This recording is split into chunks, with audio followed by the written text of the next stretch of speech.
Hello everyone. Imagine करो आपने किसी लॉयर को हायर किया और उसने आपका केस प्रॉपर्ली रिप्रेजेंट नहीं किया, या किसी सरकारी ऑफिसर ने आपका लीगल काम करने से मना कर दिया। तो ऐसे सिचुएशंस में आप क्या करोगे? आज हम ऐसे ही 5 वर्ड्स लेके आए हैं जिससे आप एग्जाम्पल्स के साथ और एकदम क्लियर तरीके से समझ सकते हैं। तो चलिए शुरू करते हैं हम अपने पहले वर्ड से, जो कि है मैल प्रैक्टिस। अब मैल प्रैक्टिस सुनते ही आपको क्या याद आता है? डॉक्टर, लॉयर या इंजीनियर्स। असल में ये किसी भी प्रोफेशन में काम आ सकता है जहां नेग्लिजेंस या कंडक्ट गलती से किसी को नुकसान पहुंचाए। इसका लीगल मैक्सिम है सिक ओट्रे टू उट अलियनियम नॉन लाइडस। अपना हक ऐसे इस्तेमाल करो कि दूसरों को नुकसान ना हो। इसका ये मतलब है, एग्जाम्पल्स के लिए, डॉक्टर ने गलत ट्रीटमेंट दिया और पेशेंट को सीरियस हार्म हुआ। मेडिकल मैल प्रैक्टिस, लॉयर्स ने केस प्रिपेयर ही नहीं किया। लीगल मैल प्रैक्टिस, कंपनी ने नोइंगली डिफेक्टिव प्रोडक्ट बेचा। कॉर्पोरेट मैल प्रैक्टिस। अब इसके हम कुछ लॉज देख लेते हैं जो कि गवर्न करते हैं।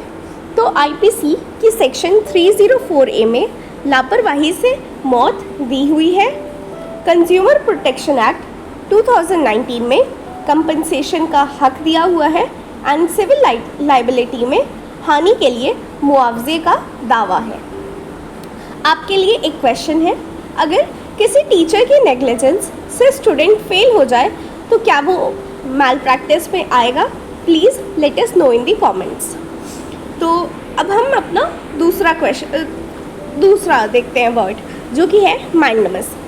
मैंडेमस का मतलब है हम आदेश देते हैं, लेकिन हम कौन?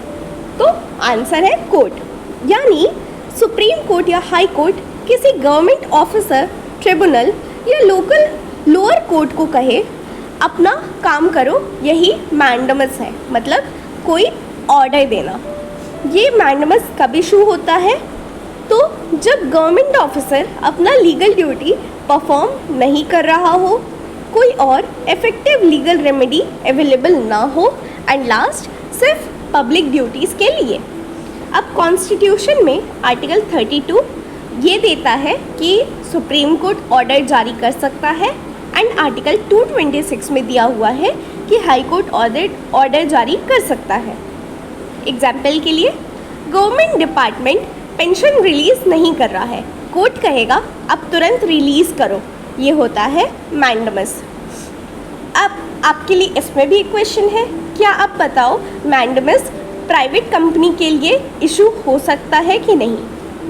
अब हम देखते हैं अपना तीसरा वर्ड, जो कि है मूट पॉइंट। लॉ स्टूडेंट्स अक्सर मूट शब्द तो सुनते ही होंगे या मूट कोर्ट, लेकिन यहाँ बात अलग है। मूट पॉइंट मतलब ऐसा इशू जो डिबेट वर्दी है पर प्रैक्टिकली रेलेवेंट नहीं।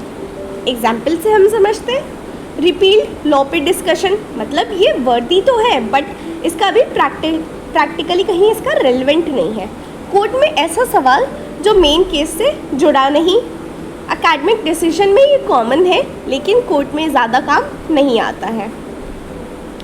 अब हम देखते हैं अपना चौथा वर्ड, जो कि है नोवेशन। नोवेशन सुनने में फाइनेंस टर्म लगता है, लेकिन ये कॉन्ट्रैक्ट लॉ में बहुत इम्पॉर्टेंट है। मतलब पुराना कॉन्ट्रैक्ट ख़त्म, नया कॉन्ट्रैक्ट शुरू और पार्टी चेंज भी हो सकती है। अब इसके कुछ फीचर्स हैं, जैसे इसमें पहला, म्यूचुअल कंसेंट ज़रूरी होनी चाहिए। ओल्ड कॉन्ट्रैक्ट टर्मिनेट होगा जब जाके न्यू कॉन्ट्रैक्ट बनेगा। ऑब्लिगेशंस और राइट्स ट्रांसफ़र की जाती हैं। एग्जाम्पल से समझे तो, लोन एग्रीमेंट में बोरोअर चेंज होना, पुराना बोरोअर फी बट नया बाउंड। ये हो गया हमारा नोवेशन। अब हम देखते हैं अपना आखिरी और पांचवा वर्ड, नोटिस। सिंपल वर्ड, लेकिन लॉ में इसकी बहुत ताकत है। ये फॉर्मल इंटिमेटेशन है, तुम्हारे खिलाफ एक्शन होने वाला है या तुम्हें ये काम करना है। अब नोटिस के कुछ टाइप्स होते हैं, जैसे एक्चुअल नोटिस, डायरेक्ट सर्व किया गया, कंस्ट्रक्टिव नोटिस, लॉ मान ले कि पता है, इम्प्लाइड नोटिस, सर्कमस्टांसेस से ऐसा अज्यूम कर लिया गया है। अब इसके कुछ एग्जाम्पल्स हैं, जैसे टेनेंट को इवेक्शन नोटिस, कंपनी को लीगल डिस्प्यूट की इंटीमेशन। अच्छा, आपके लिए एक क्वेश्चन है, आप बताओ क्या व्हाट्सएप पे भेजा गया नोटिस वैलिड होगा या नहीं। तो आज हमने कुछ नए वर्ड सीखे, जैसे malpractice, mandamus, moot point, novation और नोटिस, इनका मीनिंग, यूज़ एंड एग्जाम्पल। अगर आपको वीडियो अच्छा लगे तो लाइक, शेयर एंड कमेंट ज़रूर करें और हमें कमेंट करके बताएं आपका फेवरेट टर्म कौन सा है। Till then, thanks for watching.